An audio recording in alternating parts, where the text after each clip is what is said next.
Senta-se e seja grata por poder ficar aqui, disse minha mãe na ceia de Natal, distribuindo presentes a cada pessoa à mesa, menos a mim. Do outro lado, meu tio soltou uma risada seca. Fico feliz que ainda lembramos do seu nome. 14 gargalhadas ecoaram. Eu era a 15ª e não ri. Encostei os olhos na taça vazia à minha frente, o único lugar sem papel de presente, sem laço, sem cartão. Foi então que algo se encaixou dentro de mim. Não era raiva, mas uma certeza tranquila e definitiva. Soltei um sorriso contido e sussurrei 3 palavras: bom saber. 2 semanas depois, aquelas mesmas 14 pessoas bateram à minha porta. Algumas chorando, outras gritando, todas implorando. Porque ser invisível significa que ninguém repara o que você carrega até o instante em que resolve largar tudo. E o que eles não sabiam é que cada presente embaixo da árvore, cada conta que mantinha aquele telhado sobre suas cabeças, cada centavo que garantia o conforto deles tinha o meu nome escrito. E eu estava prestes a parar de fingir que aquilo não era um peso. Se, de alguma forma, esta história faz sentido para você, deixa-o lá em baixo e inscreva-se, mas só se conectar de verdade com o que está ouvindo. Deixe um comentário dizendo de onde você me assiste e que horas são aí. Eu adoraria saber. Eu me chamo Liliana, tenho 27 anos e esta é a história de como parei de pagar por uma família que esqueceu que eu existia. Asterisco, asterisco, asterisco. Voltemos à noite de véspera de Natal, quando tudo mudou de vez. Estacionei na entrada da casa da minha mãe às 22h06. Pelas janelas eu via um espetáculo de luzes coloridas penduradas no beiral, uma guirlanda pendurada na porta, velas tremeluzindo em cada batente. Parecia cenário de revista, mas ninguém imaginaria que cada centavo daquela fatura vinha direto da minha conta bancária. Puxei do banco do passageiro uma travessa grande de mac and cheese feita do zero, porque minha mãe, 3 dias antes, mandou só uma mensagem: traga o mac and cheese. Aquela forma grande. Nem Feliz Natal, nem estou com saudade. Só o pedido. Então fiz como sempre fiz. Atravessando a porta, deparei com os 14 familiares espalhados pela sala, primos jogados no sofá, o tio Rico recostado na poltrona com uma cerveja na mão, a tia Louise reabastecendo poncheira e minha irmã caçula, Megan, em pé junto à árvore, fazendo selfie com nossa mãe. Ninguém ergueu o olhar. Fiquei ali, de pé, segurando minha travessa, esperando ao menos um oi. 3 segundos. 5. 8. Até que minha mãe enfim deslizou o olhar por cima do ombro da Megan e soltou, sem emoção: você atrasou. Deixe isso na cozinha. Sem abraço, sem Feliz Natal, sem sequer um obrigada por dirigir 40 minutos depois de um turno de 12 horas. Caminhei pelo corredor, passei pelo primo Marcos com as pernas esticadas no banquinho, segui pelo tio Rico que ergueu o copo mas não molhou, passei pela árvore de Natal e sua pilha impecável de pacotes brilhantes. Entrei na cozinha, apoiei a travessa no balcão e, por um instante, fiquei olhando a mesa posta na sala de jantar. Ali estava o meu lugar, agora, finalmente, vazio de mim. Naquela sala iluminada, a mesa parecia um pequeno banquete real, 14 lugares postos com pratos de porcelana de verdade, guardanapos de pano cuidadosamente dobrados, os copos mais elegantes e, no canto mais afastado, quase encostada na parede e na porta da cozinha, uma cadeira de metal dobrável. Era óbvio para quem ela estava reservada.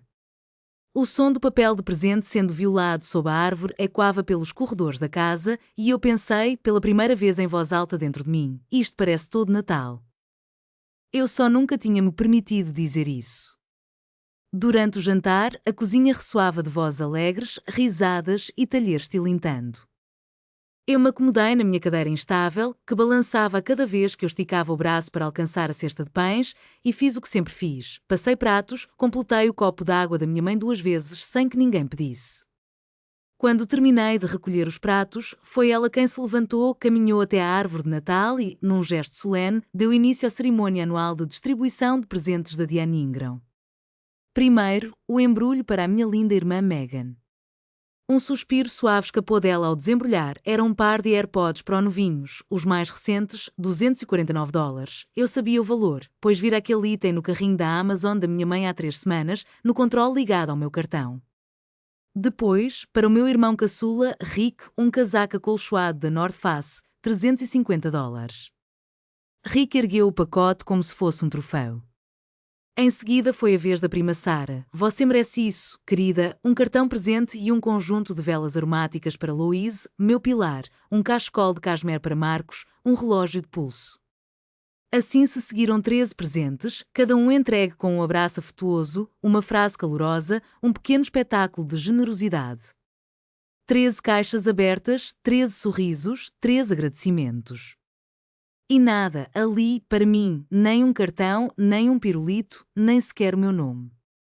Minha mãe se acomodou de volta na cadeira e ajeitou o guardanapo no colo como quem anuncia o fim do espetáculo. Antes mesmo de perceber que estava falando, ouvi minha voz, baixa, quase um sussurro. Mãe, eu? Ela nem virou o rosto. Cortou minha frase no meio, mantendo os olhos fixos sobre a mesa. Seja grata por poder ficar aqui. O silêncio durou meio segundo exato. Então, Rick preencheu o vazio, recostado na cadeira, exibindo aquele sorriso malicioso que ele sempre usava quando queria arrancar risadas às custas de alguém.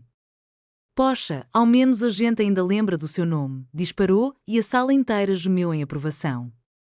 Não era um riso cortante, cruel, era o tipo de risada comoda, quase compassiva, que diz é assim que sempre foi, e é engraçado porque é verdade. Minha irmã Megan olhou para o celular, contida, nem riu nem falou nada. Eu fiquei ali, na minha cadeira de metal, sentindo um calor brotar no peito, não rubor no rosto, mas uma chama interna que há anos mal conseguia acender e, de repente, encontrou combustível. As mãos geladas, o maxilar tenso. E, pela primeira vez em 27 natais, eu não forcei um riso. Não falei para com isso ou vocês são péssimos, nem nenhum daqueles roteiros que decorara para tornar suportável o papel de mobília humana. Simplesmente ergui o olhar. Olhei para a minha mãe, já trocando ideias com a Louise sobre os planos de ano novo. Depois virei os olhos para Rick. E fiquei ali, esperando. Ele arrancou a etiqueta da jaqueta nova como quem resolve um detalhe insignificante e eu me vi encarando o espaço vazio à minha frente, onde deveria estar o meu presente. Foi ali, nesse silêncio, que tomei uma decisão tão discreta que ninguém na sala percebeu. Peguei o copo d'água, dei um gole e o deixei de volta na mesa. Bom saber. 3 palavras, ditas com calma, quase um sorriso. Ninguém reagiu, ninguém perguntou o que eu quis dizer. Por que perguntariam? Eu sempre fui aquela que não levanta a voz, não causa cenas. Eu aparecia, levava o mac and cheese, lavava a louça e me ia. 2 semanas depois, descobririam o que aquele bom saber realmente significava. Por ora, eu me levantei, dobrei a cadeira de metal e a encostei na parede. Continuei invisível. Enfiada na pilha de casacos sobre a poltrona, peguei o meu e calcei-o sobre tudo. Feliz Natal, pessoal! Alguns murmuraram algo de volta, um primo levantou a mão sem sequer me olhar. Megan exibia com orgulho os AirPods novos para a Sarah, quando, num canto da sala, veio uma voz miúda. Era minha avó, Lorraine Harmon, de 78 anos, assistindo a festa inteira pelo iPad apoiado na estante. Feliz Natal, querida, acenou ela, a mão trêmula diante da câmara. Dirija com cuidado. Um estalo percorreu minhas costelas naquele instante. Não era tristeza, era a primeira palavra sincera que eu ouviria em horas. Obrigada, vovó. Te amo. Empurrei a porta da casa e nem olhei para trás. 40 minutos de estrada até meu estúdio, luzes de Natal piscando nas casas, famílias rindo em salas que eu só conhecia de vista. Sem rádio, sem telefonema, eu tentava dar nome àquilo que sentia. Não era tristeza, era algo mais frio, mais nítido. Cheguei, estacionei com o motor ainda ligado e fiquei ali, à luz tênue do painel. No banco do passageiro, um cartão de Natal de Nadia, minha colega de trabalho. Você não é demais. Eles é que não são bastante. Feliz Natal. Peguei o celular e abri o app do banco. Deslizei o dedo pela lista de transferências do ano inteiro. 12 meses, $14.400 enviados para Diane Ingram, sem falta toda a primeira quinzena. Encostei o olhar no número que tremeluziu na tela e senti o ar gelado de dezembro bater contra as janelas do carro. $14.400. E ainda assim acha que tem motivos para agradecer? Não chorei. Não derramei uma lágrima, algo que não acontecia há muito tempo e que me apavorou por um instante. O medo de entender porque eu mantive naquela cadeira de metal por 27 anos. Para compreender de verdade, você precisa saber quem eu era aos 16. Foi naquele ano que o segundo marido da minha mãe partiu. Paul, o pai da Megan, o homem que minha mãe realmente amava, fez as malas numa tarde de terça e foi embora para a casa do irmão, lá em Nevada. E, num estalar de dedos, tudo desmoronou. O aluguel atrasou, logo virou 2 meses de atraso, o refrigerador foi de cheio meio vazio e, por fim, totalmente vazio. Minha mãe não se levantava antes do meio-dia e a Megan, com apenas 12 anos, me perguntava: o que vai ter para jantar hoje? Porque a mamãe não respondia mais. E foi ali que eu descobri que, às vezes, só resta a gente mesma para cuidar do mundo. Naquela noite, minha mãe entrou na cozinha enquanto eu esquentava uma sopa enlatada e soltou apenas 5 palavras que redefiniram toda a minha vida: você é a mais velha. Entende? Foi assim, sem reunião de família, sem um tudo bem com você, sem sequer um olhar de compreensão. Só a passagem de um fardo pesado pousando nos meus ombros, como um casaco molhado. A partir dali, cozinhei, limpei, busquei a Megan na escola, assinei autorização de excursão quando minha mãe esquecia e virei garçoneta em uma lanchonete no centro. Tinha 16 anos e, às 11 da noite em dia de aula, ainda raspava maionese de baldinhos. Cada centavo que eu ganhava era entregue a ela para as compras do mês. Megan? Nenhuma dessas tarefas. A Megan ainda é pequena. A Megan precisa estudar. Eu, 4 anos mais velha, virei funcionária oficial do lar. Lembro-me de uma rara vez em que trouxe algo para mim mesma. Ganhei o primeiro lugar na Feira de Ciências Regional, um troféu de verdade, bem dourado. Levei-o para casa como um tesouro e colei na porta da geladeira, lado a lado com os desenhos da Megan. No dia seguinte, o troféu havia desaparecido. Minha mãe o removera para dar lugar à lista de convidados da festa de aniversário da caçula. 2 domingos depois, encontrei a placa no fundo da gaveta de miudezas, soterrada por cardápios de delivery. Depois disso, não pendurei mais nada naquela geladeira. 6 anos se passaram. Aos 22 anos, recém-formada e registrada como enfermeira, comecei meu primeiro emprego de verdade no turno da madrugada de um hospital comunitário. Cansada, sempre cansada, mas orgulhosa, finalmente meu contra-cheque tinha vírgula. 3 semanas depois de começar o trabalho, o telefone tocou. Filha, estou em apuros, disse minha mãe naquela voz mansa de quem implora ajuda. Estou 2 meses atrasada no aluguel. Vão entrar com processo. Não sei o que fazer. Eram $2.400. Eu mal tinha pago o depósito do meu próprio apartamento, mas, mãe é mãe, e o velho script assumiu o controle antes que eu pudesse pensar. Mãe, manda ainda hoje. Você é uma bênção. Logo me retribuo quando estiver mais estável. Ela nunca devolveu o dinheiro. Nem naquele mês, nem em qualquer outro. Em vez de pagar, ela mirava em uma nova emergência cada 30 dias. Conta de luz atrasada, Megan precisa de um notebook para a escola, o carro do Rick tinha quebrado. Rick, que de repente morava lá em casa e cujos problemas, claro, eram agora meus problemas também. Os pedidos viraram expectativas silenciosas. No primeiro dia de cada mês, meu celular vibrava como um despertador. Preciso até sexta. Mande antes de sexta. Sem, por favor. Sem obrigada. Só um prazo seco. Eu me dizia que era isso que família fazia, que tinha sorte de estar em posição de ajudar. Repeti essas frases às 3 da manhã, entre um turno e outro, vendo meu saldo bancário minguar até chegar a 0 e a poupança permanecer congelada. As notificações de cobrança se tornaram uma batida regular que eu simplesmente deixei de escutar, do mesmo modo que deixamos de ouvir o tic-tac de um relógio quando está sempre no mesmo ritmo. Asterisco asterisco parte 5 de 19, um Natal que mudou tudo asterisco asterisco. Era um dia de ação de graças, um ano antes daquele Natal que transformaria tudo. Minha mãe decidiu preparar um grande jantar, reunir toda a família, uma celebração impecável. 2 semanas antes, ela me ligou com uma solicitação especial. Preciso de $800 para as compras e a decoração. Isso é importante, e Liliana. A família não se reúne há 2 anos.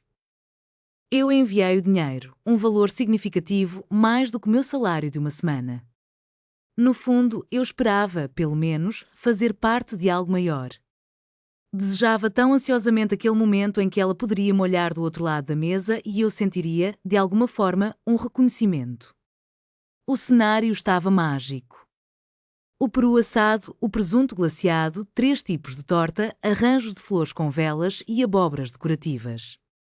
Minha mãe superou todas as expectativas, ou assim todos acreditavam. Após o jantar, ela se levantou, tilintou seu copo com um garfo e a sala se silenciou.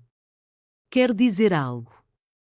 Sua voz, melodramática e ensaiada, ecoava de emoção contida. Ser mãe solteira tem sido a coisa mais difícil que já fiz, mas olhando para esta mesa e todos vocês, sei que fiz algo certo. Construí tudo isso sozinha e estou orgulhosa. O ambiente explodiu em aplausos. A tia Louise enxugou os olhos e Diane exclamou: "Você é incrível, não sei como consegue." Com a mão no coração, minha mãe disse um silencioso obrigada. Eu estava sentado na extremidade da mesa, não em uma cadeira dobrável naquele ano, mas muito próximo, e cada palavra dela parecia pousar como um peso sobre o meu peito. Ela fez tudo isso sozinha. Sozinha. Olhei para o peru, meu dinheiro, os arranjos de mesa, meu dinheiro, a casa em que estávamos sentados, meu contrato de aluguel, meu dinheiro, meu nome na linha pontilhada. E então, Rick, com um sorriso no rosto, se inclinou sobre a mesa e disse: "Você deveria aprender com sua mãe e Liliana. Ela nunca reclama." Erguer um garfo, atacar um pedaço de torta e forçar um sorriso tão grande que minha mandíbula doía virou um reflexo daquela expectativa. 6 meses antes do Natal, estávamos em julho, a semana mais quente do ano. Em um momento crucial, a única vez que tentei me abrir. Após 20 horas em pé, um turno duplo, com os pés inchados e o uniforme exalando cheiro de antisséptico, cheguei em casa e me sentei na beira da cama. Por hábito, abri o aplicativo do banco. Os números me encaravam e, por um momento impulsivo, deixei que a frustração escondida subisse à tona. Liguei para minha mãe. "Mãe, preciso conversar sobre dinheiro." "O que há com isso?" Ela cortou. "Tenho enviado todo mês durante 3 anos e acho que preciso reduzir um pouco. Estou tentando economizar." Fui interrompida como se tivesse falado um palavrão. "Então você vai deixar sua mãe sem teto, depois de tudo que sacrifiquei?" "Mãe, não é isso que eu." Fase 2. As lágrimas. Podia ouvir aquele lamento ser ativado do outro lado da linha, como se alguém tivesse ligado um botão. Eu abandonei minha vida por vocês. Mantenho comida na mesa desde que seu pai nos abandonou e isso é o que eu recebo? Tentei de novo. Não estou dizendo que vou parar totalmente. Apenas. Fase 3. A arma que ela sabia que eu não conseguiria bloquear. Perfeito. Sua voz se tornou um iceberg. Vou contar para a família. Vou dizer que você se recusa a ajudar sua própria mãe. Deixo-os ver que tipo de filha você é. E ali estava. O que eu mais temia além de contas vazias. O verdito da família foi impiedoso, egoísta. Ingrata. Filha má. Fechei os olhos e senti toda a minha força escoar, como água escorrendo por uma fresta. Tudo bem, mãe. Eu mando na sexta-feira. Depois da ligação, sentei no chão do banheiro, com a torneira aberta, só para a minha colega de apartamento não me ouvir chorar. Isso aconteceu 6 meses atrás. 6 meses de silêncio. 6 transferências mensais a mais. 6 novas emergências chegando pelo WhatsApp. E então veio a véspera de Natal, a cadeira dobrável, o lugar vazio à mesa e 3 palavras que mudariam tudo. No dia 26 de dezembro, 6 da manhã, eu ainda não tinha dormido. Estava na mesinha do meu estúdio, com uma xícara de café esquecida ao lado e o laptop aberto na página do meu banco. A luz azulada da tela era o único clarão no quarto escuro. Fiz o download de cada extrato dos últimos 4 anos, 48 meses, 48 PDFs, encostei tudo na impressora baratinha que eu comprara usada quando fazia enfermagem, esperei o barulho das folhas sendo puxadas, página após página, num ritmo quase hipnótico. Quando a última folha deslizou para fora, peguei um marca-texto amarelo e comecei a riscar todos os valores. Zell para Diane Ingram, $1.200. Janeiro. Zell para Diane Ingram, $1.200. Fevereiro. Março. Página após página, linha sobre linha. Havia ainda os extras, $300 para o concerto do carro do Rick, $150 para os livros da Meghan, $200 porque a conta de aquecimento dobrara naquele mês. Quando terminei, somei tudo no verso da última folha, conferi 2 vezes e escrevi o total num post-it que colei na porta da geladeira. $57.600. Fiquei diante daquele quadradinho amarelo, com a minha letra, paralisada como quem encosta os olhos num acidente e não consegue desviar o olhar. 5 anos de noites de plantão, horas extras, barrinhas de cereal no lugar de jantar. $57.600. E ela tinha comprado presente para todo mundo, menos para mim. Pensei nos AirPods, na jaqueta North Face, no cachecol de cashmere, no relógio reluzente. 13 presentes que deveriam ter custado uns $3.000 no máximo. De onde saiu tanto dinheiro? Minha mãe só batia ponto meio período numa loja de artigos usados. Ela não tinha $3.000 sobrando. A menos que eu mesma tivesse bancado tudo isso. A impressora ficou em silêncio. Meu café esfriou. E, em algum lugar lá dentro, algo estremeceu e se calou por completo. Na noite seguinte, 27 de dezembro, fui para mais um plantão de emergência. Milagre de inverno, o movimento estava calmo. Às 2 da manhã, acabei na sala de descanso com Nadia, minha única amiga de verdade na enfermaria. Nadia Cole, 29 anos, afiada como bisturi e sem papas na língua, capaz de colocar um acesso intravenoso em plenas curvas de uma ambulância enquanto dizia a pior coisa certa para você ouvir. Ela foi quem me deu o único cartão de Natal que recebi naquele ano. E então, como foi o Natal? Ela perguntou, mexendo o pó do creamer na xícara. Eu tinha ensaiado um foi bom a caminho do hospital. Mas, quando abri a boca, saiu tudo, a cadeira dobrável, as caixas de presente, a voz da minha mãe e quando culpa, a piada do Rico que ninguém achou graça, as risadas forçadas, o post-it amarelo colado na geladeira. Minhas mãos tremiam ao redor da xícara de café. Nadia percebeu, mas ficou em silêncio. Quando terminei, ela demorou um instante, observando-me atentamente como um cirurgião examina um raio-x. E Liliana, isso aqui não é laço de família. É como uma assinatura de revista que eles simplesmente esqueceram de cancelar. Soltei o ar que nem sabia que segurava. Ela fez 2 perguntas diretas, sem rodeios. De quem é o nome no contrato de aluguel? Pisquei. O meu. Assinei quando o crédito da mamãe não alcançou o mínimo. E sua família sabe que é você quem paga tudo? Não. Mamãe diz a todos que cuida de tudo sozinha. Nadia recostou-se na cadeira. O refrigerador de bebidas zumbia atrás dela. Então existem 2 coisas que eles ignoram, os extratos bancários e o contrato de aluguel. E isso não é vingança, Liliana. É só a verdade. O vestiário ficou silencioso, só o zumbido do refrigerador e o bip distante de um monitor no corredor. Mas na minha cabeça, pela primeira vez em anos, algo se encaixava. No dia 28 de dezembro, minha folga, fiz algo que devia ter feito há 4 anos. Tirei da parte de trás do armário a caixa de documentos, declarações de imposto, certificados de enfermagem, papéis que eu guardava e esquecia. Lá embaixo, numa pasta parda-amarela, encontrei o contrato original, datado de 4 anos atrás. 2 páginas, assinaturas em tinta azul, logotipo da administradora no canto superior. Locatária, Liliana Ingram. Ocupantes autorizadas, Diane Ingram, Meghan Ingram. Rick Harmon não aparecia em lugar algum do documento. Segundo ano, ele se mudou para ficar umas semanas e acabou ficando para sempre. Nem uma vírgula do contrato foi atualizada, nem ninguém perguntou. Espalhei aquelas páginas sobre a mesa da cozinha e li cada linha. Depois, peguei o celular e liguei para o escritório de administração do condomínio. A recepcionista me passou para Patrícia League, a gerente de propriedade, voz profissional, calma, o tipo de pessoa que vive de contratos. Senhorita Ingram, como posso ajudá-la? Gostaria de saber quais são minhas opções em relação ao contrato do apartamento 14. O que acontece se eu não renovar?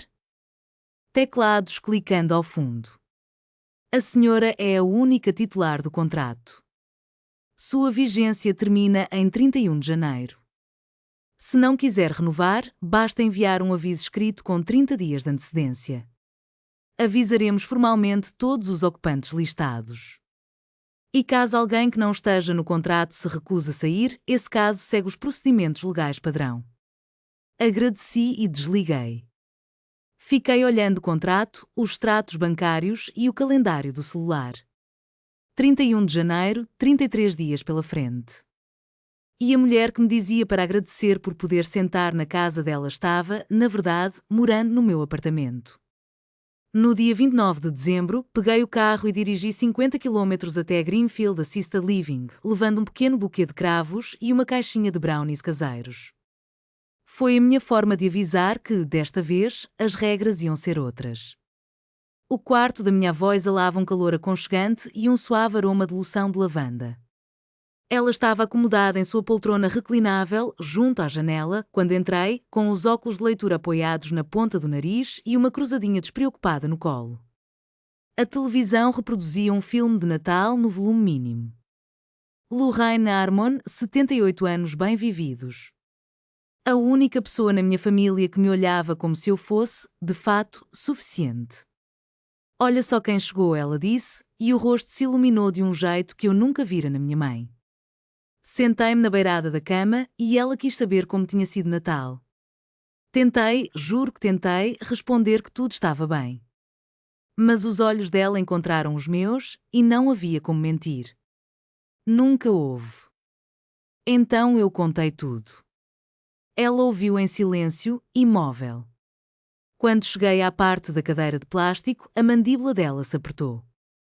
Ao mencionar o comentário do Rick, a mão dela agarrou o braço da poltrona com força. Quando terminei, ela tirou os óculos e os limpou com calma, do jeito que sempre fazia antes de escolher bem as palavras. Eu sei que a Diane sempre deu preferência a Megan, ela falou, em voz baixa. Já falei sobre isso com ela outras vezes. Mas eu não sabia que você estava bancando tudo, querida. Expliquei que a Diane dizia que estava administrando tudo sozinha. Abri o aplicativo do banco no celular e mostrei os extratos. Ela ajeitou os óculos e percorreu cada linha da tela. As mãos tremiam, mas não era a idade. $75.700. E eu dizia que estava me virando sozinha, murmurou, quase sem voz. Ela deixou o celular sobre o braço da poltrona e tomou minhas mãos com uma firmeza inesperada. Escuta bem, Liliana. Você não deve nada a ninguém pelo simples privilégio de ser maltratada. E, se é preciso dizer isso para toda a família, eu digo. Atrás de nós, a TV exibia silenciosos flocos de neve e uma família trocando presentes ao redor de uma lareira. Nenhuma de nós prestava atenção. No dia 30 de dezembro, meu turno acabara às 6 da manhã. O sol ainda não tinha nascido. Fiquei no carro, no estacionamento do hospital, motor desligado e aquecedor aos poucos se esvaindo. Abri o bloco de notas no meu celular e comecei uma lista. Coisas que eu faço pela minha família. Aluguel, $1.200 por mês. Contas de luz, água e internet, cerca de $150 por mês. Emergências aleatórias, em média $200 por mês. Organizar o jantar de ação de graças. Cuidar de toda a logística do Natal. Comprar e entregar presentes em nome da minha mãe. Consertar tudo o que o Rick quebra. Em seguida, iniciei a segunda lista. Coisas que minha família faz por mim. Fiquei encarando o espaço em branco sob esse título por um bom tempo. Lá estava, 2 listas, uma lotada, a outra vazia. 4 anos de histórico condensados na tela de um celular. Não odeio minha mãe, quero que fique claro isso. Mesmo depois de tudo, eu não a odiava. Eu odiava a personagem que me tornei na história dela, o motor invisível que mantinha as luzes acesas para ela brilhar e levar o crédito. Mas eu não podia mais pagar $1.200 por mês para sentar numa cadeira de plástico. Não adiantava ser financiadora de um espetáculo no qual eu nem fazia parte do elenco. Então tracei um plano simples em 4 etapas. 1. A partir de 1º de janeiro, parar de enviar qualquer dinheiro. 2. Não renovar o contrato de aluguel.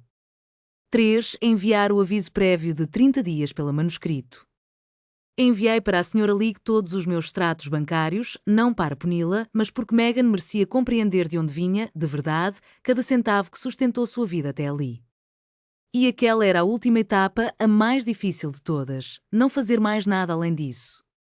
Sem discussões, sem explicações, sem correr atrás de ninguém.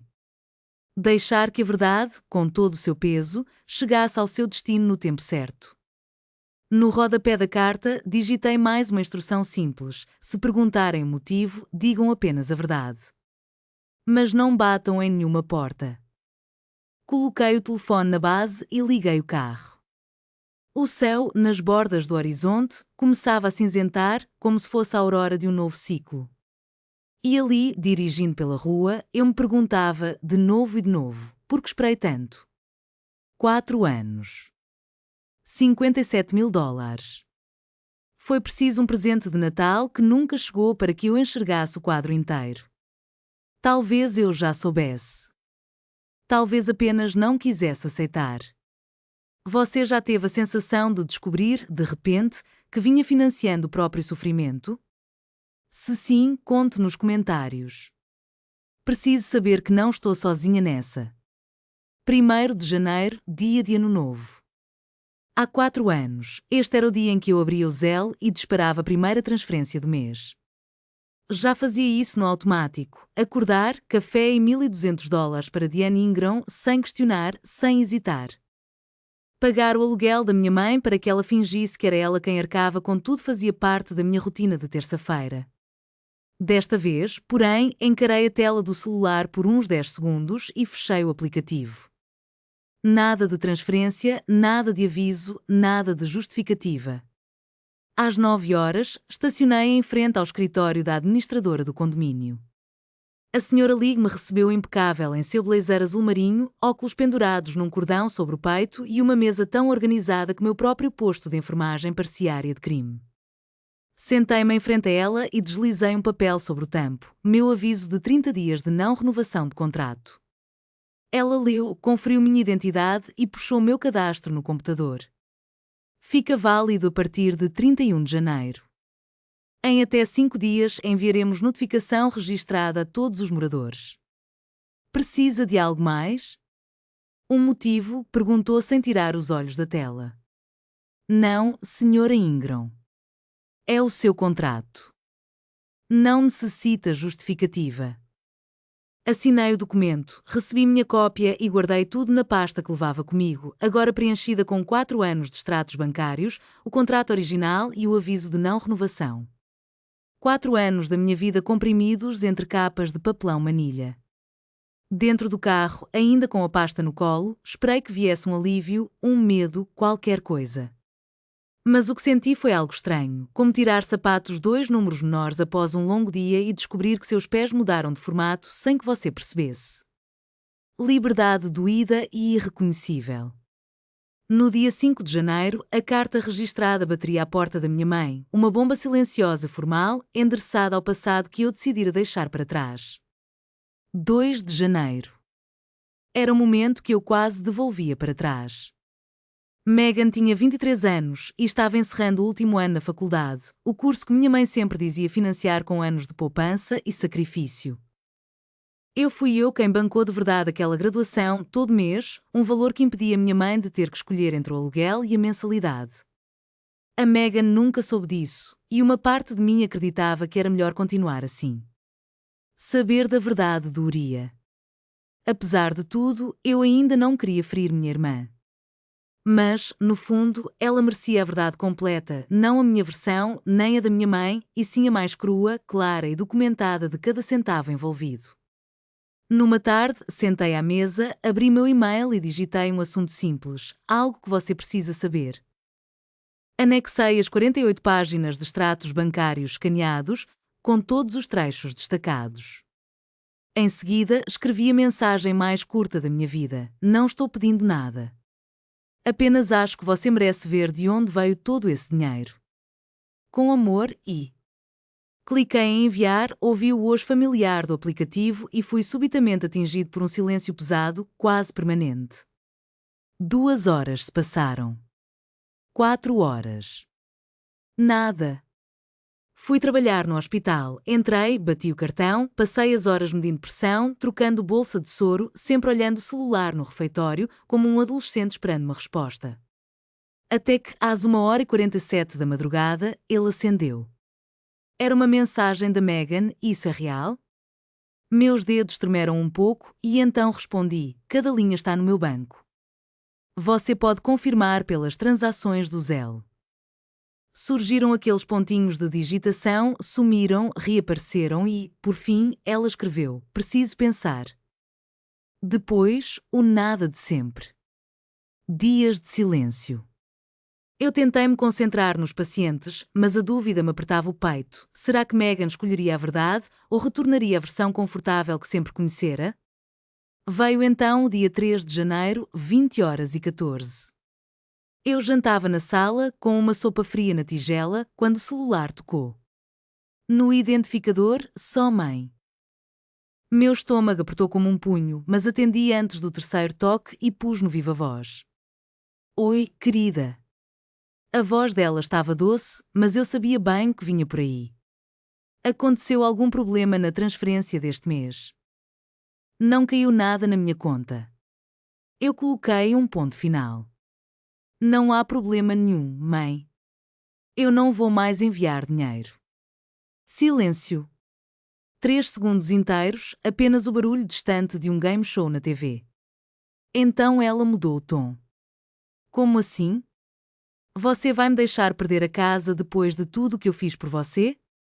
Você não me criou, mãe. Eu me criei e ainda paguei suas contas. Tenho as provas no extrato. Respiração ofegante e logo em seguida aquele movimento ensaiado, engrenagem girando, caça-munições mental ativada. Extratos? Você está exagerando. Ajudei só um pouco, como toda a família faz. $57.000 em 4 anos não é só um pouco. Nós dois sabemos disso. Mais silêncio, desta vez menos hesitante, já calculado. E então ela lançou. Muito bem. Vou contar a todo mundo o que você está fazendo. Todo mundo vai saber que tipo de filha você é. E ali, naquela frase, a porta bateu tão forte que sacudiu todo o meu mundo.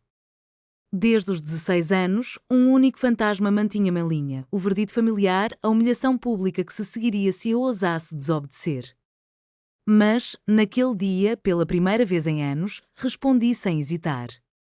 Vai em frente, mãe. Eu mando os extratos bancários. O silêncio do outro lado foi ensurdecedor. Nada de adeus, apenas o bip bruscamente cancelado de uma ligação encerrada por quem, após 4 anos, finalmente ficara sem roteiro. Dia 4 de janeiro, 9 da manhã. Eu me preparava para o turno no trabalho quando o meu telefone explodiu em notificações. Uma avalanche de mensagens no grupo da família, 31 membros, um espaço em que eu jamais postara, mas do qual nunca me desligara. Hábito, talvez masoquismo. Às 8h47, a primeira mensagem de minha mãe: estou de coração partido. E Liliana disse que vai me cortar financeiramente. Não sei o que fiz de errado. Sempre tentei ser uma boa mãe. Em seguida, o dilúvio. Tia Louise, 8h49. E Liliana, como você faz isso com sua mãe? Ela sempre fez tudo por vocês.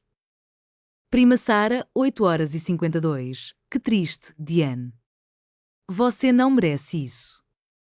Marcos, 8h55. Que gelado. Ela é sua mãe.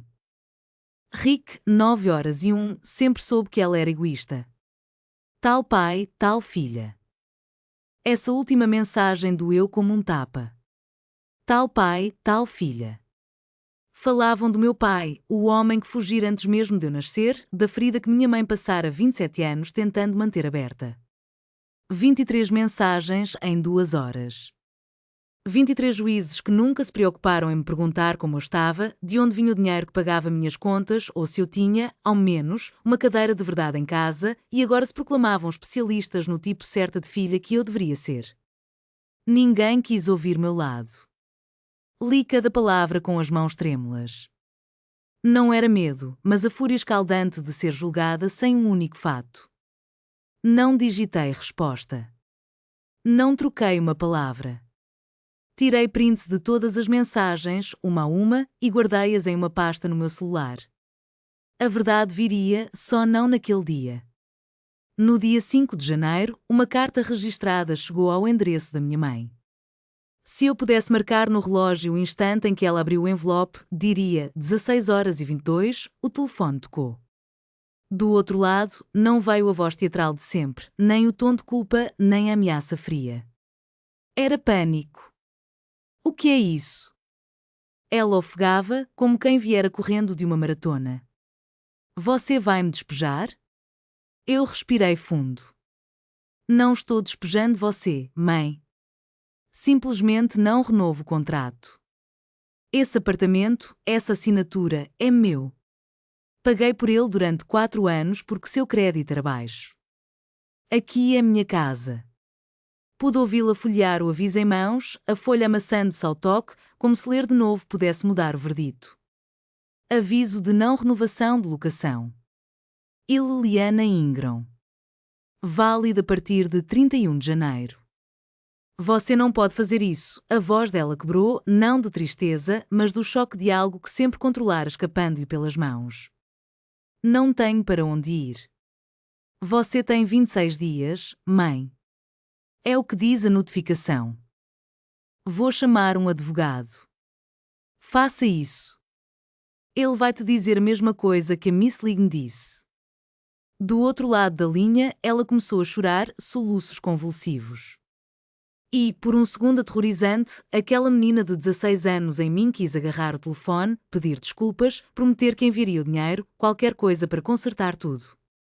Mas eu ainda sabia reconhecer aquelas lágrimas. Já as tinha ouvido em julho, quando tentei parar de emprestar. Já as tinha ouvido em cada emergência, sempre acompanhadas de um preço. Não eram lágrimas de arrependimento, mas de quem descobre, tarde demais, que o caixa eletrónico tem limite. A ligação terminou. Coloquei o telefone na mesa e percebi que minhas mãos estavam firmes. 6 de janeiro, 7 da manhã. O telefone tocou. Um número familiar, mas que nunca me chamara. Era o tio Rick.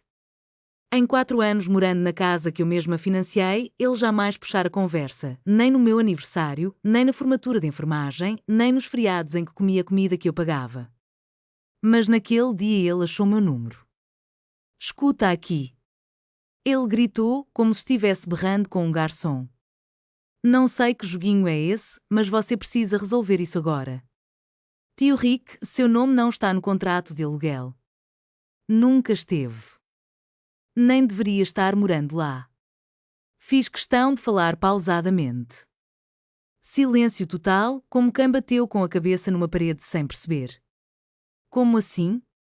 Para onde eu vou? Ora, quando o contrato acabar, você procura um lugar para morar. Exatamente o que a mamãe vai ter que fazer. A fúria escorria de sua voz, esvaziando-a de todo o orgulho. O som que sobrou era pequeno, queixoso, algo que eu nunca ouvira desse homem que tanto gostava de humilhar meus convidados. Tenho quase 50 anos. Onde eu vou morar? 6 dias atrás, você nem lembrava meu nome. Agora sabe até o meu número. Mais silêncio. Um clique. Ele desligou. Coloquei o celular sobre a pia, enchi um copo de água, dei um gole e deixei na bancada, ao lado do post-it onde, rabiscado, ainda estava $57.600. Rick não estava mais rindo. Pela primeira vez, ninguém mais ria. 7 de janeiro, à tarde. Contei com a Megan que, às 18 horas, minha mãe já armava a própria narrativa. Recebi um torpedo. Mãe está em chamada com a família, chorando, dizendo que você quer deixá-la na rua. Eu já vi o cenário. Diane Ingram em uma videoconferência com 12 parentes, lenço na mão, voz trêmula, cada sílaba escolhida para convencer o mundo de que ela era a grande vítima. A velha peça do sofro sozinha, a fala da viúva heroica, a virada dramática de depois de tudo que fiz, olha como me tratam. Segundo o que Megan captou, minha mãe dizia, a Liliana ficou puta porque eu não ganhei presente de Natal. Ela está sendo mesquinha. Era a mesma história falsa de sempre, agora encenada para plateia maior. Mas, desta vez, sem plateia, ninguém deu risada. Ninguém ficou do lado dela. Liliana empurrou a mãe e o tio para fora de casa bem no meio do rigoroso inverno, uma vingança fria, amparada por anos de ressentimento. Ninguém mencionava os $57.000 de empréstimo, o contrato de aluguel, nem as transferências mensais feitas religiosamente ao longo de 4 anos. A família tinha comprado tudo no atacado, mas, de repente, ninguém queria lembrar disso. Às 18h38, a tia Louise ligou, a voz tremendo de indignação. Você devia ter vergonha. Pouco depois, chegou uma mensagem da prima Sara. Não acredito que você faria isso com a própria família. Marcos mandou um singelo nada legal e Liliana. E, como sempre, o Rick entrou no grupo do WhatsApp para comentar. Eu avisei que ela era encrenca. Em apenas 1 hora, eram 8 chamadas perdidas.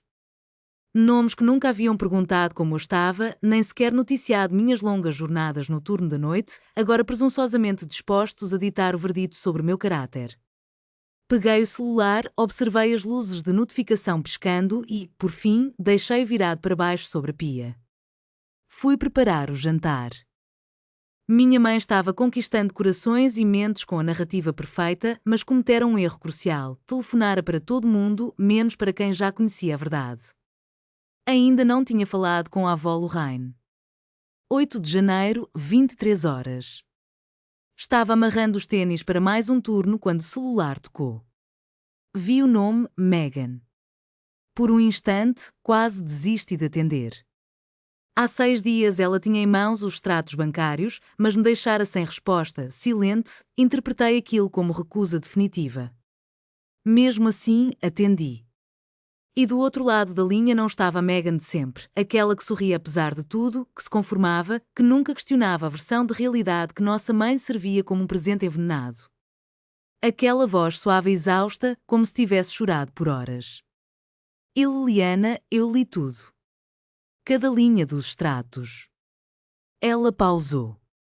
É verdade que você mandou mais de $1.000 todo mês, durante 4 anos, para a mamãe?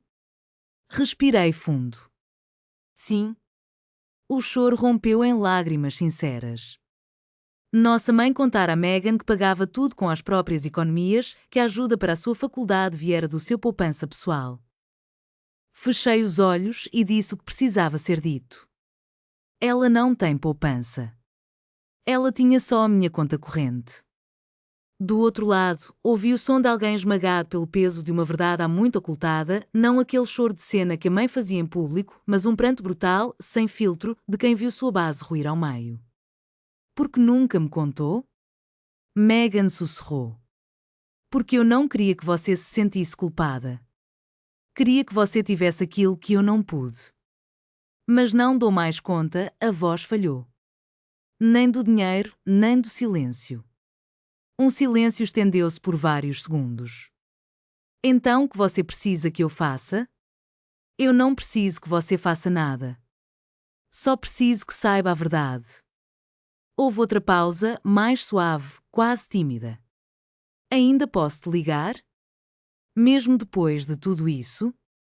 Lá fora, o vento frio de janeiro batia nos vidros da cozinha. Eu ia enfrentar mais horas de trabalho, mais noites vazias.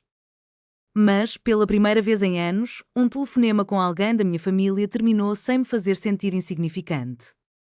Claro que pode, respondi. 9 de janeiro.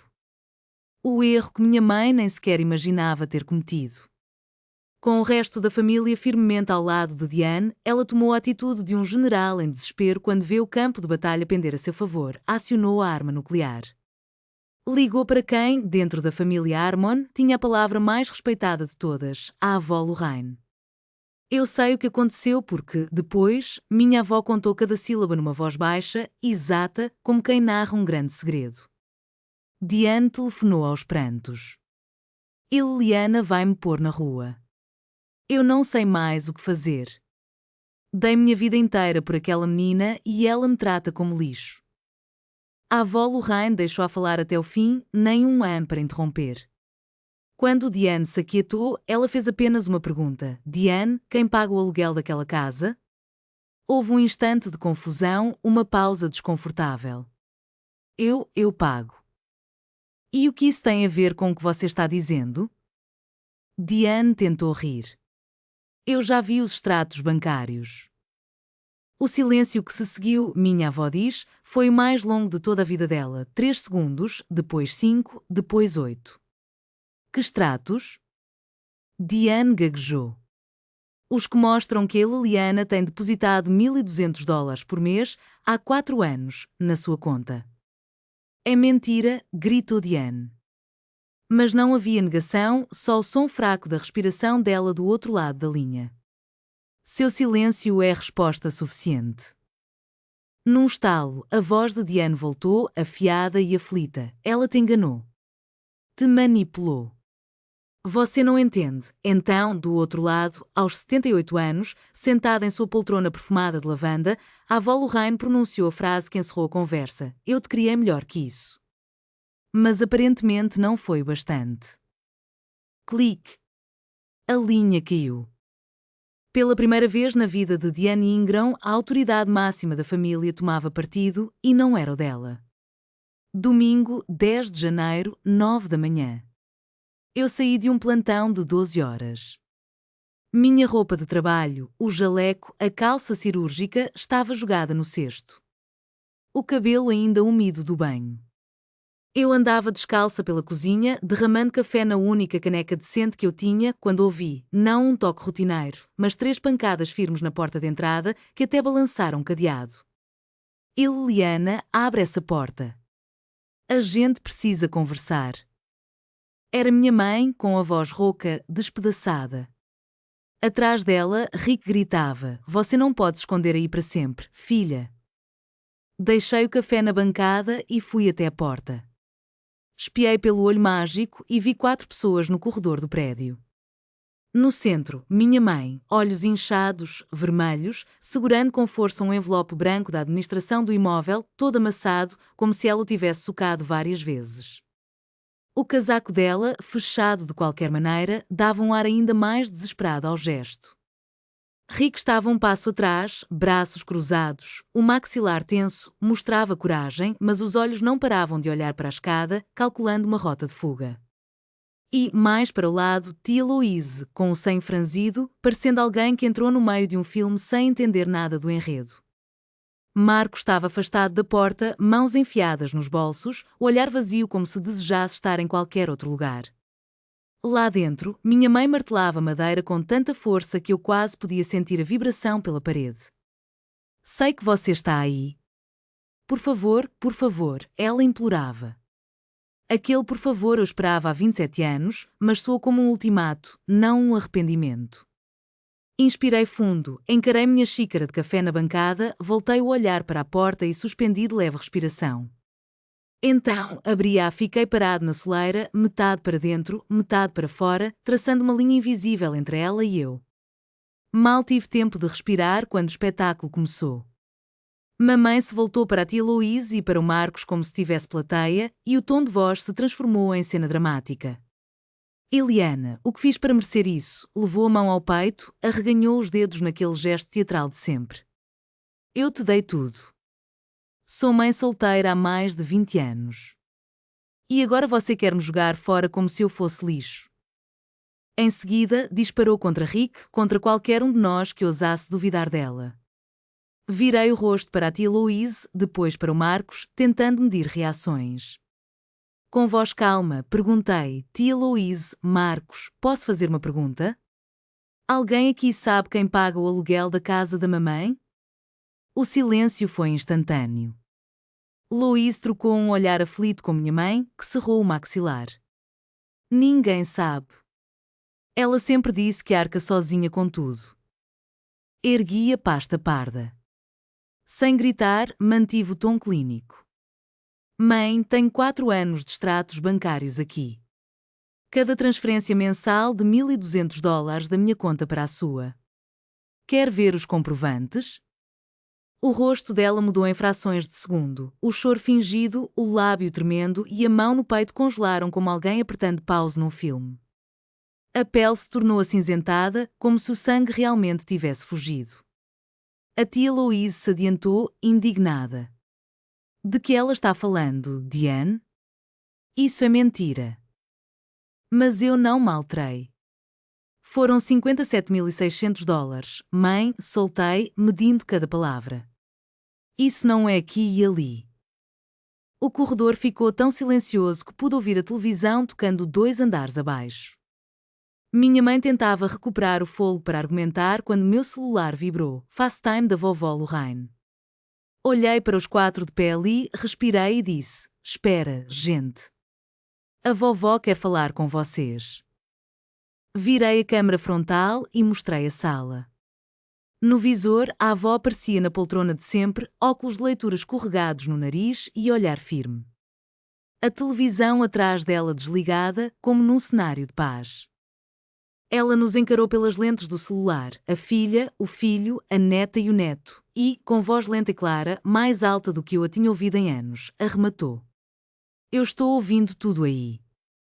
Naquele instante, ninguém mais respirou. A mão de Louise congelou a meio caminho da boca. Marcos permaneceu imóvel, sem piscar. Rick enfiou os olhos no chão. Do outro lado da tela, minha mãe fitava o aparelho como quem vê uma porta se fechando em câmara lenta. Diane, eu te amo, começou minha avó com a voz firme, quase fria. Mas eu já vi os extratos bancários, cada página.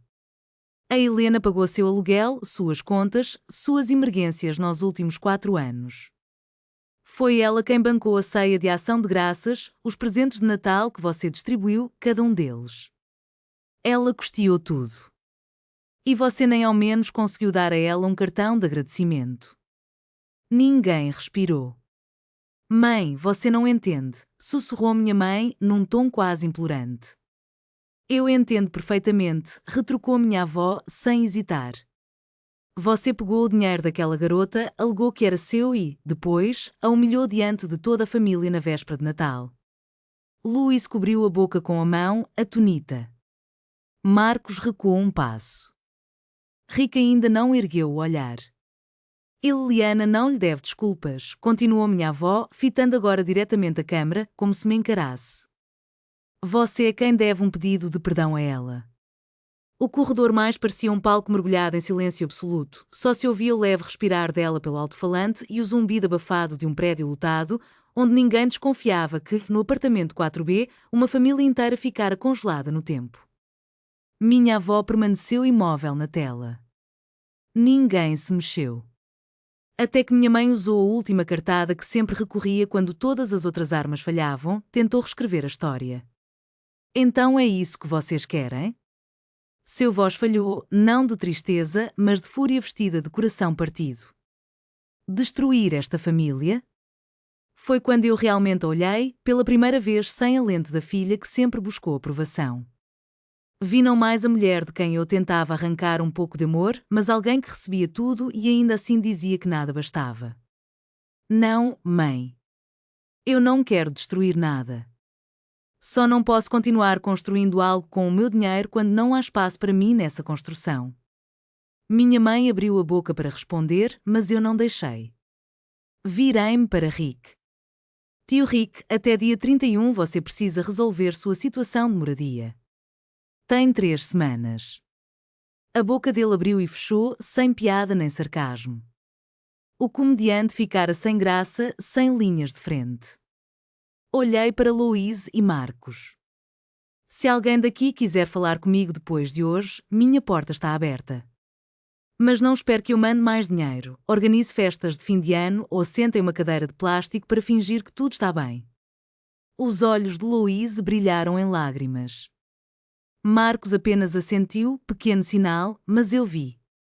Dei um passo para dentro do meu apartamento, a mão pousada na maçaneta. Eu te amo, mãe, mas me amo o suficiente para parar de pagar por um lugar à mesa que nunca foi posto para mim. E fechei a porta. Nada de estrondo dramático, só o clique sereno do trinco se encaixando pela primeira vez em 4 anos. Por um instante, nada. Depois, passos vacilantes, alguém soluçando baixinho, a porta do corredor se abrindo e fechando. O corredor ficou completamente vazio.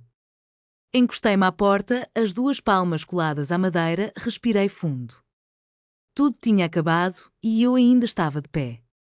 Depois que fechei aquela porta, fiquei parada por um minuto inteiro, ainda com a mão no trinco, me perguntando se acabara de cometer o maior erro da minha vida ou tomar a melhor decisão. Até hoje me pego refletindo sobre isso. Será que exagerei ou fiz pouco? Não gritei, não xinguei ninguém, simplesmente parei de pagar. Foi errado? Nem sei. No dia 31 de janeiro, o contrato de aluguel expirou. Eu não estava lá quando eles saíram, não precisei estar. A senhora Lee confirmou por e-mail que o apartamento foi desocupado no prazo e que as chaves voltaram ao escritório. Profissional. Limpo. Definitivo. Minha mãe foi morar com a tia Louise. Mas Louise, que finalmente conhecera toda a verdade, que vira os extratos bancários e assistir a minha avó desconstruir a história de Diana em tempo real, já não era mais o ombro amigo que minha mãe esperava encontrar. Você pode ficar, ela avisou, segundo a Meghan, mas vai pagar sua parte. Não sou instituição de caridade. Diane Ingram, que não pagava aluguel havia 4 anos, passou a dividir apenas as despesas de luz, água e gás com uma mulher que antes a venerava. A dinâmica mudara e não voltaria atrás. Rick acabou num trailer de um amigo do outro lado da cidade, sem quarto extra. Dormia num sofá-cama, sem poltrona reclinável, sem frigobar de cerveja, sem TV de 55 polegadas nem mesa de festa, onde pudesse fazer piada sobre quem pagava as contas. Minha mãe fez uma última tentativa, ligou para um serviço de assistência jurídica, certa de que tinha base para contestar o fim do contrato. A advogada ouviu, fez algumas perguntas e, em menos de 3 minutos, decretou: o contrato nunca esteve no seu nome, senhora. Quem assinou cumpriu todos os requisitos de notificação. Não há o que contestar. Ela desligou e não procurou outro advogado. Sei de tudo isso porque a Meghan me contou, pedacinho por pedacinho, nas semanas seguintes, em telefonemas que começaram breves e foram ganhando fôlego. Ela me mantinha informada, não por raiva da nossa mãe, mas porque, pela primeira vez, queria ser a irmã que fala a verdade. Em fevereiro, a velha casa ficou vazia. Eu nem tive coragem de passar em frente. Foi numa terça-feira, em meados do mês, durante meu intervalo de almoço, quando meu celular tocou. Vi o nome da Meghan na tela e, pela primeira vez, não senti aquele frio no estômago, só uma curiosidade calma. Oi, ela disse. Antes que eu conseguisse perguntar como ela estava, emendou: consegui um emprego de meio período na livraria da universidade. Não é muito, pagam uns $11 a hora, mas vou bancar meus próprios livros neste semestre. Sentei-me no refeitório, o telefone ainda no ouvido, e sorri sem perceber, aquele sorriso que te acomete antes que você controle.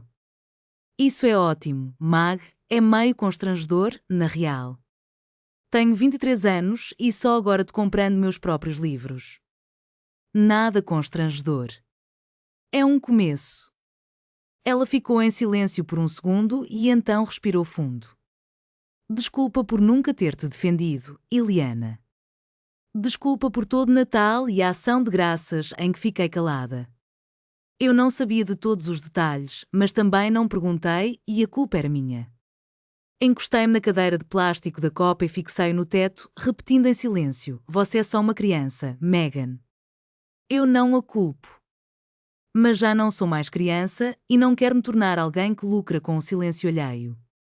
Aquela frase, dita por ela, me abalou mais do que eu esperava. Pela primeira vez, um familiar reconhecia o que eu havia perdido, sem que eu precisasse provar nada com planilhas e relatórios. Ficamos mais de uma hora conversando sobre a escola, o novo emprego dela e um garoto que a tratava bem, coisas normais, de irmã para irmã, a conversa que nunca tivemos porque sempre houve um espetáculo a manter, uma narrativa a proteger, nossa mãe no controle de tudo. Vamos jantar na próxima semana? Ela perguntou. Apenas nós duas? Eu gostaria. Quando desliguei, vi a Nadia na porta da copa, com 2 cafés na mão, sorrindo. Parece que foi diferente, ela comentou. Era tarde de fevereiro. Asterisco, asterisco, asterisco. Eu estava dobrando roupa quando o meu celular tocou. Identificador, mãe. Fiquei parada ali por 3 toques, segurando uma fronha, decidindo se atendia ou não. Acabei atendendo. A voz dela soou cansada, sem o verniz de sempre, como se tivesse ensaiado um pedido e perdido o fôlego no meio. E Liliana, estive pensando. Talvez eu não tenha sido justa com você. Segurei o telefone junto ao ouvido, sentindo o calor das roupas na cesta. Ela continuou, hesitante. Eu só queria que voltássemos a ser uma família. Sinto sua falta. Sinto falta de como as coisas eram. Como eram, aquela versão em que eu pagava as contas, ela cumpria o papel de mãe perfeita e ninguém ousava perguntar nada. E então veio o pedido camuflado. Você poderia me ajudar com o depósito de um novo apartamento? Só desta vez e a gente recomeça. O desculpe era real, mas logo veio acompanhado do mesmo pedido de sempre. Dinheiro em primeiro lugar, reconciliação em segundo, limite jamais. Respirei fundo. Mãe, eu quero um relacionamento com você também. Mas não começamos com mais um cheque. Silêncio. Então é um não. É um limite. Mais silêncio, aquele silêncio carregado de tudo que não se dizia. Você mudou. Sim, mudei. A ligação terminou sem porta batendo, sem choro, sem espetáculo. Eram apenas 2 mulheres paradas por uma linha que uma traçou e a outra jamais atravessaria. Deixei o telefone de lado, terminei de dobrar a fronha, guardei-a, arrumei a cama. Não era vitória nem castigo. Era apenas a verdade dita em voz alta e, pela primeira vez, bastou. Asterisco, asterisco, asterisco. Março chegou. Meu estúdio é minúsculo, 40 metros quadrados, uma única janela a leste que deixa entrar a luz da manhã bem sobre a bancada da cozinha, onde tomo o meu café antes de sair para o turno. Na porta da geladeira, só 3 coisas: o cartão de Natal que a Nadia me mandou, preso num canto com fita adesiva, e 2 ímãs que comprei numa viagem, lembranças silenciosas de que, mesmo em meio ao caos, é possível guardar afeto nas reentrâncias da vida. Encontrei uma selfie minha com a Megan, tirada na semana passada. Estávamos jantando num restaurante tailandês perto do campus dela, completamente tomados por uma gargalhada. Hoje não me lembro do motivo, mas aquela sensação de leveza ficou gravada. Puxei também o extrato bancário de fevereiro, o primeiro mês em 4 anos em que consegui poupar $1.200 em vez de mandá-los embora. Quero que fique claro, eu não odeio minha mãe. Não fico imaginando seu sofrimento nem comemorando seu desconforto. Ela continua sendo minha mãe e sempre haverá uma parte de mim que desejaria que ela tivesse decidido me enxergar. Mas cansei de bancar a invisível. Cansei de escrever cheques, me acomodar numa cadeira dobrável e chamar aquilo de amor. Não estamos exatamente afastadas. Eu disse a ela que minha porta está aberta e está. Só que aprendi a impor novas regras, sem dinheiro, sem cobranças, sem performances. Se ela quiser me ver, é só marcar um café num restaurante.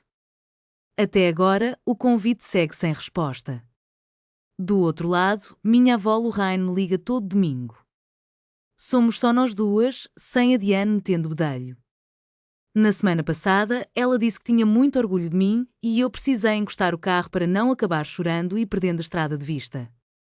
Rick não ligou. Nem espero que ligue. Já a Megan me manda mensagem quase todo dia. Ontem, mandou a foto do primeiro contra-cheque da livraria, $9.347. Ela circulou o valor em caneta vermelha e escreveu meu dinheiro, meu nome. Eu colei aquele pedaço de papel na porta da geladeira como um troféu. Eu costumava achar que amar era doar até não sobrar nada. Agora sei que amor que só cobra é, na verdade, um contrato de aluguel. E o meu contrato finalmente venceu. Esta é a minha história. Cada número, cada silêncio e cada porta que fechei foram reais e fechados com amor, não com vingança. Se você já foi a pessoa invisível na sua família, a que paga e não recebe um obrigado, a que aparece e nunca arranja um lugar, saiba, você tem o direito de parar. Não é egoísmo, é sobrevivência. Se esta história fez sentido para você, inscreva-se. Há outras como esta na descrição e garanto que você vai se identificar. Deixe um comentário dizendo qual limite você gostaria de ter imposto mais cedo. Vou ler cada um deles. Até o próximo vídeo.